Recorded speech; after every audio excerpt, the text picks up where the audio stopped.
Price lord. ದೇವರ ಅತಿ ಪರಿಶುದ್ಧ ನಾಮಕ್ಕೆ ಸ್ತೋತ್ರವಾಗಲಿ. ಮತ್ತೊಂದು ದಿನವನ್ನು ಕಾಣುವಂತೆ ದೇವರು ನಮಗೆ ಸಹಾಯ ಮಾಡಿದ್ದಕ್ಕಾಗಿ ಸ್ತೋತ್ರ. ಅದನ್ನು ಮಾಡಿದ ಎಲ್ಲ ಉಪಕಾರಗಳಿಗಾಗಿ, ಎಲ್ಲ ಆಶೀರ್ವಾದಗಳಿಗಾಗಿ ದೇವರಿಗೆ ಸ್ತೋತ್ರವನ್ನು, ಮಹಿಮೆಯನ್ನು ಸಲ್ಲಿಸ್ತೇನೆ. ಇಂದಿನ ವೇದ ಅಧ್ಯಯನಕ್ಕಾಗಿ ಒಂದು ವಾಕ್ಯವನ್ನು ಓದಿಕೊಳ್ಳೋಣ. ಅಪೊಸ್ತಲ ಕೃತ್ಯ 12ನೇ ಅಧ್ಯಾಯ 5ನೇ ವಾಕ್ಯ. ಪೇತ್ರನು ಸೆರೆಮನೆಯೊಳಗೆ ಕಾವಲಲ್ಲಿದ್ದಾಗ ಸಭೆಯವರು ಅವನಿಗೋಸ್ಕರ ಆಸಕ್ತಿಯಿಂದ ದೇವರಿಗೆ ಪ್ರಾರ್ಥನೆ ಮಾಡುತ್ತಿದ್ದರು. ದೇವರಾತ್ಮನ ಅಭಿಷೇಕದ ಮೂಲಕ ಆತ್ಮನ ಬಲವನ್ನು ಹೊಂದಿಕೊಂಡಂತಹ ಅಪೊಸ್ತಲರು ತಮ್ಮ ಸೇವೆಯನ್ನು ಮಾಡ್ತಾ ಇದ್ದಾರೆ. ಅನೇಕ ವ್ಯಕ್ತಿಗಳನ್ನು ದೇವರ ಕಡೆಗೆ ನಡೆಸಿದ್ರು. ಸಾವಿರಾರು ಜನರು ಕರ್ತನನ್ನು ಆರಾಧಿಸ್ತಾ ಇದ್ದಾರೆ. ಅಂಥ ಒಂದು ಸಂದರ್ಭದಲ್ಲಿ ಯಹೂದ್ಯರಿಗೆ ಭಯವಾಯಿತು, ಮಹಾಯಾಜಕರಿಗೆ ಭಯವಾಯಿತು. ಹೀಗೆ ಬಿಟ್ಟರೆ ಇವರು ತಮ್ಮ ಜನಾಂಗವನ್ನೆಲ್ಲ ಕ್ರೈಸ್ತರಾಗಿ ಮಾಡ್ತಾರೆ ಎಂಬುದಾಗಿ. ಆದ್ದರಿಂದ ಅಲ್ಲಿ ನಾವು ನೋಡಬೇಕಾದ್ರೆ ಅವರು ಹಿಂಸೆಗಳನ್ನು ಕೊಡ್ತಾರೆ, ಆಗ ಚದರಿ ಹೋಗ್ತಾರೆ. ಆದರೆ ಇಲ್ಲಿ ಮುಂದೆ ನಾವು ಬರುವಂಥ ಸಮಯದಲ್ಲಿ ಯಹೂದ್ಯರಿಂದ ಮತ್ತು ಮಹಾಯಾಜಕರಿಂದ ಆರಂಭದಲ್ಲಿ ಅವರಿಗೆ ಹಿಂಸೆ ಆದರೂ ನಂತರದ ದಿನಗಳಲ್ಲಿ ಇವರು ಹೋಗಿ ಸುಳ್ಳು ಸಾಕ್ಷಿ ಹೇಳಿದ್ದರ ನಿಮಿತ್ತ ಈ ಮಹಾಯಾಜಕರಾಗಿರ್ಬೋದು ಅಥವಾ ಯಹೂದ್ಯರು, ಪರಿಸಾಯರು, ಸದ್ದುಕಾಯರು ಇವರೆಲ್ಲ ಹೋಗಿ ಸುಳ್ಳು ಸಾಕ್ಷಿಗಳನ್ನ ಹೇಳಿದ್ದ ನಿಮಿತ್ತ ರಾಜರು ಸಹ ಇವರಿಗೆ ವಿರುದ್ಧವಾಗಿ ತಿರುಗಕ್ಕೆ ಸ್ಟಾರ್ಟ್ ಮಾಡ್ತಾರೆ. ಆಡಳಿತದಿಂದಲೂ ಸಹ ಇವರಿಗೆ ವಿರೋಧ ಸಮೂಹದಿಂದ ಮಾತ್ರವಾಗಿತ್ತು ಆರಂಭದಲ್ಲಿ. ಆದರೆ ಆಡಳಿತ ರಂಗದಿಂದಲೂ ಇವರಿಗೆ ವಿರೋಧಗಳು ಹೆಚ್ಚಾಯಿತು. 12ನೇ ಅಧ್ಯಾಯ 1ನೇ ವಾಕ್ಯದಲ್ಲಿ ಓದ್ತೇವೆ. ಆ ಸಮಯದಲ್ಲೇ ಅರಸನಾದ ಹೆರೋದನು ಸಭೆಯವರಲ್ಲಿ ಕೆಲವರನ್ನು ಹಿಂಸೆ ಪಡಿಸುವುದಕ್ಕೆ ಕೈ ಹಾಕಿ ಯೋಹಾನನ ಅಣ್ಣನಾದ ಯಾಕೋಬನನ್ನು ಕತ್ತಿಯಿಂದ ಕೊಲ್ಲಿಸಿದನು. ಯಾಕೋಬನು ಮೊದಲ ರಕ್ತಸಾಕ್ಷಿಯಾಗಿ ಅಥವಾ ಅಪೊಸ್ತಲರಲ್ಲಿ ಮೊದಲ ರಕ್ತಸಾಕ್ಷಿಯಾಗಿ ಸಾಯ್ತಾನೆ. ಯಾಕೋಬನನ್ನು ಹೆರೋದ ಕೊಲ್ಲಿಸ್ಬಿಡ್ತಾನೆ. ಕಾರಣ ಇಷ್ಟೇ, ಯಹೂದ್ಯರ ಪ್ರೀತಿಯನ್ನು ಗಳಿಸಬೇಕು. ಕಾರಣ ಸೀಸರ್ ಚಕ್ರವರ್ತಿಯ ಅಂಡರ್ನಲ್ಲಿ ಅನೇಕ ಪ್ರಾಂತ್ಯಗಳ ರಾಜರುಗಳಿದ್ದಾರೆ. ಪಿಲಾತ ಒಂದು ಭಾಗದಲ್ಲಿದ್ದಾನೆ, ಹೆರೋದ ಒಂದು ಭಾಗದಲ್ಲಿದ್ದಾನೆ. ಆಗ ಯಹೂದ್ಯರಿಂದ ಏನಾಗಬಾರ್ದು, ಹೆರೋದನ ಮೇಲೆ ಕಂಪ್ಲೇಂಟ್ ಅಲ್ಲಿಗೆ ಹೋಗಬಾರ್ದು. ಚಕ್ರವರ್ತಿ ಮೇಲೆ ಕಂಪ್ಲೇಂಟ್ ಹೋದರೆ ಆ ಚಕ್ರವರ್ತಿ ಇವನನ್ನು ತೆಗೆದುಹಾಕ್ಬಿಡ್ತಾನೆ, ಬೇರೆಯವ್ರನ್ನ ತಂದು ಹಾಕ್ಬಿಡ್ತಾರೆ. ಅದಕ್ಕೋಸ್ಕರ ಏನು ಮಾಡ್ತಾ ಇದ್ದಾರೆ, ಈ ಹೆರೋದ ಏನು ಮಾಡ್ತಾ ಇದ್ದಾನೆ, ಯಹೂದ್ಯರ ಸುಳ್ಳು ಸಾಕ್ಷಿ ಆಗಿರ್ಬೋದು, ಯಹೂದ್ಯರ ಮಾತುಗಳನ್ನು ಕೇಳಿ ಯಾಕೋಬನನ್ನು ಕೊಲ್ಲಿಸ್ತಾನೆ.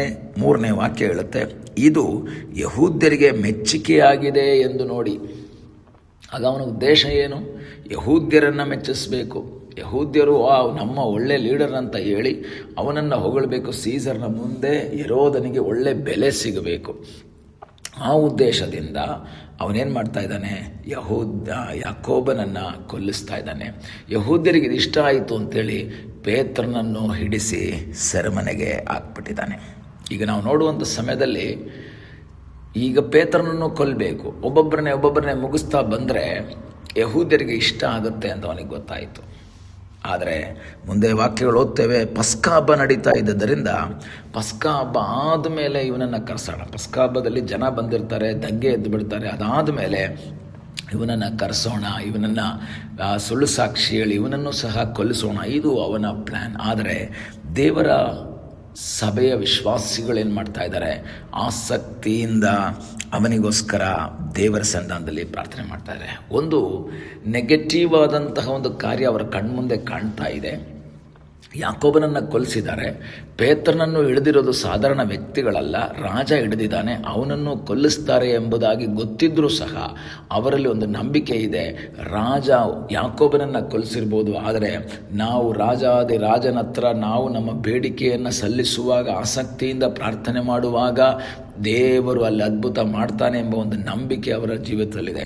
ಈ ಒಂದು ಹಗಲಿನ ಸಮಯದಲ್ಲಿ ವಾಕ್ಯವನ್ನು ಕೇಳುವಂಥ ದೇವರ ಮಕ್ಕಳೇ, ನಿನ್ನ ಇಂದಿನ ಅನುಭವಗಳು, ಇಂದಿನ ದಿನಗಳ ಅನುಭವಗಳು ನಕಾರಾತ್ಮಕವಾಗಿರ್ಬೋದು, ನೆಗೆಟಿವ್ ಆದಂತಾಗಿರ್ಬೋದು, ವೇದನೆಗಳು, ಕಷ್ಟಗಳು, ಕೊರತೆಗಳು ತುಂಬಿದಂಥ ದಿನಗಳಾಗಿರಬಹುದು.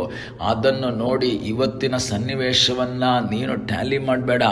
ಅವತ್ತು ಅದು ನಡೆದಿರಬಹುದು, ಆದರೆ ಇಂದಿನ ಸನ್ನಿವೇಶವನ್ನು ಬದಲಾಯಿಸುವುದಕ್ಕೆ ಶಕ್ತನಾದ ದೇವರ ಬಳಿಯಲ್ಲಿ ನೀನು ಆಸಕ್ತಿಯಿಂದ ಪ್ರಾರ್ಥನೆ ಮಾಡುವುದಾದರೆ ನಿನಗಾಗಿ ಇಳಿದು ಬರುವಂತಹ ಒಬ್ಬ ದೇವರಿದ್ದಾನೆ. ಇಲ್ಲಿ ಸಭೆಯವರು ಆಸಕ್ತಿಯಿಂದ ಪ್ರಾರ್ಥನೆ ಮಾಡ್ತಾರೆ. ಕೆಳಗಿನ ವಾಕ್ಯಗಳು ನೋಡ್ತೇವೆ. ಅವರ ಪ್ರಾರ್ಥನೆಯ ಫಲವಾಗಿ ದೇವರು ತನ್ನ ದೂತನಲ್ಲಿ ಕಳಿಸ್ಕೊಡ್ತಾ ಇದ್ದಾನೆ. ಪೇತ್ರನನ್ನು ಕೊಲ್ಲಿಸಬಹುದು ಎಂಬ ಉದ್ದೇಶ ಹೆರೋದನದಾಗಿದ್ದರೂ ಸಹ ಅವನನ್ನು ರಕ್ಷಿಸಿ ಸಭೆಯಲ್ಲಿ ಇನ್ನೂ ಶಕ್ತವಾಗಿ ಅವನನ್ನು ಉಪಯೋಗಿಸಬೇಕೆಂಬುದು ದೇವರ ಉದ್ದೇಶವಾಗಿತ್ತು. ಈ ದಿವಸಗಳಲ್ಲಿ ರಾಜನ ಉದ್ದೇಶವಲ್ಲ, ರಾಜಾದಿರಾಜನ ಉದ್ದೇಶವೇ ನೆರವೇರ್ತದೆ. ನಿನ್ನ ಜೀವಿತದಲ್ಲಿ ಮನುಷ್ಯರು ಮಾಡುವ ಪ್ಲ್ಯಾನ್ ಅಲ್ಲ, ಮನುಷ್ಯರು ಹಾಕುವಂಥ ಆಲೋಚನೆಗಳಲ್ಲ, ದೇವರು ನಿನ್ನ ಬಳಿಯಲ್ಲಿ ನಿನ್ನ ಕುರಿತಾಗಿಟ್ಟಿರುವಂಥ ಆಲೋಚನೆ ಅದು ನೆರವೇರುವುದಾಗಿದ್ದರೆ ನಂಬಿಕೆಯಿಂದ ಆಸಕ್ತಿಯಿಂದ ದೇವರ ಸನ್ನಿಧಾನದಲ್ಲಿ ನೀನು ಪ್ರಾರ್ಥನೆ ಮಾಡುವುದಕ್ಕೆ ತಯಾರಾಗುವುದಾದರೆ ನಿನಗಾಗಿ ಅದ್ಭುತವನ್ನು ಮಾಡುವ ಒಬ್ಬ ಸರ್ವಶಕ್ತನಾದ ಒಬ್ಬ ದೇವರಿದ್ದಾನೆ.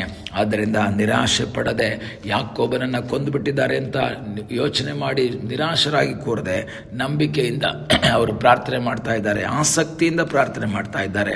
ಅವರಿಗಾಗಿ ದೇವರು ದೂತನ ಇಳಿಸಿದರೆ ನಿನಗಾಗಿಯೂ ಅದ್ಭುತವನ್ನು ಮಾಡ್ತಾನೆ. ಕಣ್ಣುಗಳನ್ನ ಮುಚ್ಚೋಣ, ಪ್ರಾರ್ಥನೆ ಮಾಡೋಣ. ನಮ್ಮನ್ನು ಬಹಳವಾಗಿ ಪ್ರೀತಿ ಮಾಡುವ ಪರಲೋಕದ ತಂದೆಯಾದ ದೇವರೇ, ಅಪ್ಪ, ನಮ್ಮ ಜೀವಿತದಲ್ಲಿ ಅನೇಕ ನಕಾರಾತ್ಮಕ ಅನುಭವಗಳಿದ್ದಾವೆ. ಆದರೂ ಸಹ ಇಂದಿನ ಈ ಅನುಭವಗಳಲ್ಲಿ ದೇವರೇ ನಾವು ನಿರಾಶೆ ಪಡದೆ ನಿನ್ನ ಮುಖವನ್ನು ನೋಡುತ್ತಾ ಆಸಕ್ತಿಯಿಂದ ಉತ್ಸಾಹದಿಂದ ನಿನ್ನ ಸನ್ನಿಧಾನದಲ್ಲಿ ಪ್ರಾರ್ಥನೆ ಮಾಡಿ ಜಯಶಾಲಿಗಳಾಗುವ ಹಾಗೆ ಕರ್ತನೇ ನೀ ನಮಗೆ ಕೃಪೆ ಮಾಡು ಎಂಬುದಾಗಿ ನಾವು ಪ್ರಾರ್ಥಿಸ್ತೇವೆ.